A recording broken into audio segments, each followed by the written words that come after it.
Welcome back to Shed and Blue. Then it's that time again. It's time to talk more about transfers. The one thing we love during the summer when there's no football, no Premier League, the one thing we can discuss, the one thing we can think about, the one thing we talk about, we obsess about transfers. The transfer window is open. Smash the subscribe button if you love the transfer window as much as I do. But let's get on with it. Let's talk about Chelsea, shall we? Let's talk about what's going on. Not a lot of more news than I've already brought you already with players coming in. But going out, there is a little bit of news there. Supposedly, the 72 million Spanish fraud, the flop himself, the worst signing maybe in Chelsea history, going down as we've had some terrible ones in the past. I mean, Lukaku probably maybe just a little bit worse than him, possibly. We've had a few others over the years that we can remember. I'm sure we could all go back and talk about so many terrible signings from this club in the last 20 years. It's been embarrassing. It needs to be sorted out. Hopefully the new regime can do that and stop just throwing money, panic buying, and just bringing in players that just clearly aren't fit enough to wear the shirts. Where do we start? We start with Kepa Arrizabalaga. 72 million wasted on him. Wasted. Panic buy.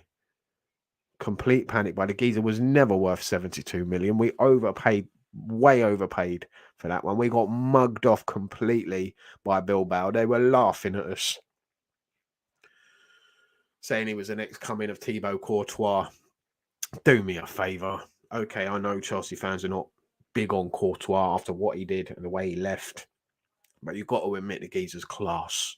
He's a class act, class goalkeeper, and he proved it the other week against Liverpool in a cup final where he got man of the match. So, Kepa, never good enough. Made far too many mistakes, far too many moments where we just knew he just wasn't good enough. And then the memorable ones, the cup final against City, where he didn't want to come off the pitch. How dare you do that? How dare you? The cup final against Liverpool, where he came on the pitch and missed the penalty. Too many moments, too many saves that he should have made that he didn't, too many goals let in easily. Just shocking performances from him. Never good enough, never fit enough to wear the shirt, in my opinion. Just not a good enough goalkeeper. I'm sorry, he's not. Maybe okay as a number two.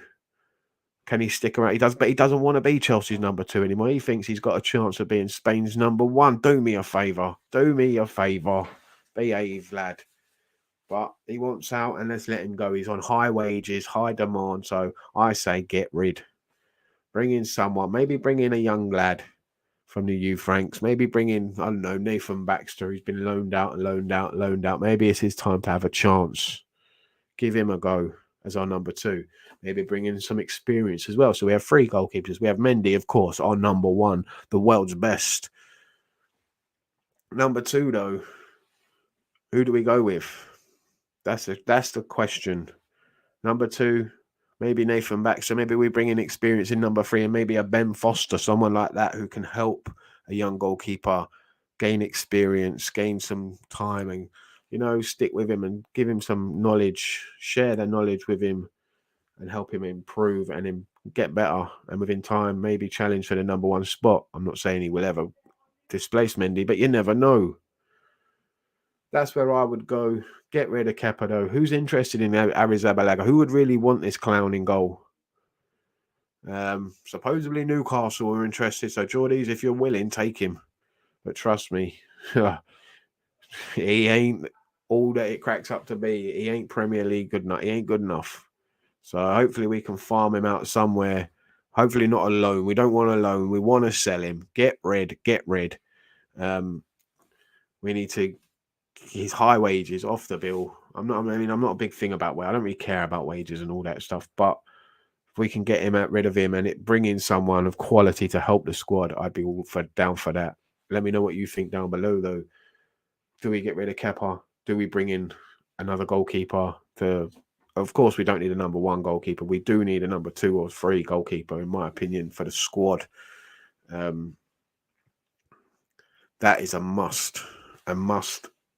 There are a few other choices out there, I'm sure, that we could go for. But yeah, get Get Kepa out. Maybe even send him to Italy or Spain. Maybe there's a club over there that would want him in Spain or Italy. Surely someone would be silly enough to pay. It's the wages though. Who's going to want to pay those wages? That's where the stumbling block is for me. Are we going to be able to get rid of him? I hope so. Let me know what you think down below anyway. So it's only going to be a short one about Kepa. Is he good enough? No. Was he a big mistake? Yes. Way overpriced? Yes. And is he ever going to be the first choice again? No. Not for Chelsea. No chance, mate. And he wants to be Spain's number one. That's laughable. Anyway, thanks for watching Shed and Blues. Smash the like button, smash the subscribe button, and I will see you next time for a lot more transfer talk. There's a lot more to talk about. This transfer window is going to be exciting. Up the Chelsea. See you next time, Chelsea fans.